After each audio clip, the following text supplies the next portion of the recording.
Natuto ka na ba o nagpapauto pa?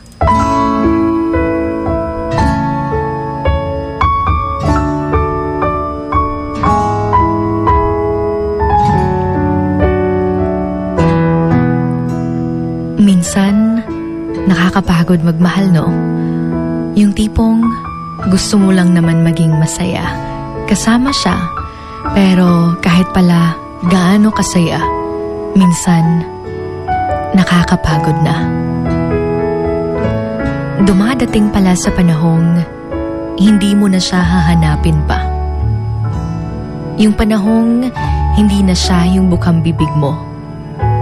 Nakakapagod pala kapag ginawa mo na ang lahat, pero wala lang para sa kanya. Kaya hindi siya magtaka kung bakit ka nagkaganyan.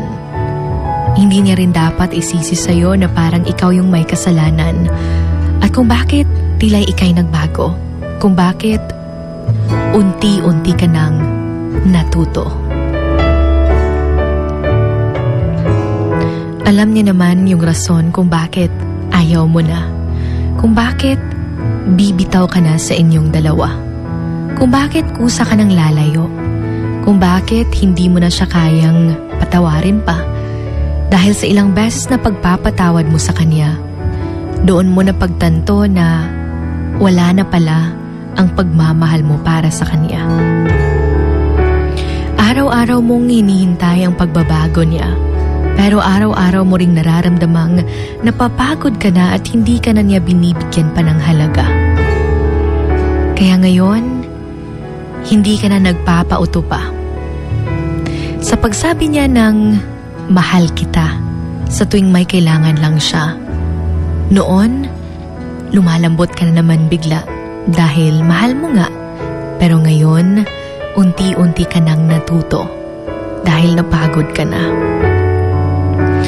Napagod sa pag-iintindi sa kanya. Nagsawa sa mga pangako niyang napapako. Ilang beses mo na siyang pinatawa dahil nga mahal mo, pero paulit-ulit ka lang din sinasaktan. Nasanay ka na sa ganoong konsepto, pero napagtanto mo na parang sarili mo lang din ang iyong niloloko. Nakakainis dahil ngayon ka palang natuto. Pila ka beses na ni mo siya gitagaag chances, kay lagi gihigugma ni mo siyag ayo. Pero mapuno po di ay ta. Sa mga bakak nga pabalik-balik na. Kaya totoo pala yung kapag napuno ka na, susuko ka na dahil natuto ka na. Natuto ka na, hindi na kagaya nung dati na marupok pa. Yung kapag may kasalanan siya at nag-sorry, ay agad ka ring bibigay, agad-agad ka ring manglalambot at papatawarin siya. Di na parehas sa una nga kung siya ang makasala, ikaw pa ang mag-sorry para lang mag-okay na mong duha. Masakit lang isipin na ang pagkawala mo sa buhay niya ay ang ikakasaya niya. Pero kahit ganon, naging masaya ka naman sa mga panahong kasama siya. Hindi nga lang kayo ang itinadhana, pero kahit papaano, naging rason naman siya kung bakit ngayon ikaw ay masaya dahil pinili mong maging malaya at bitawan na siya.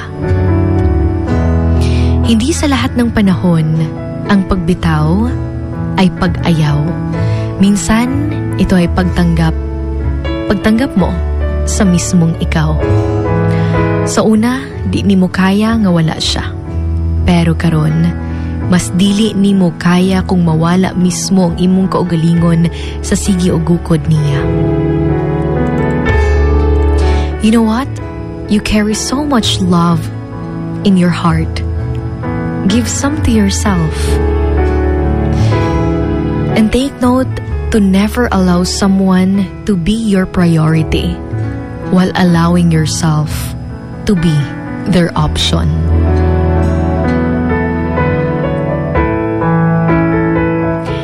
Ito na naman po ang inyong Hugot Babe, Sugar Dolly, dito pa rin sa 103.1 Wild FM sa programang Emotions Going Wild.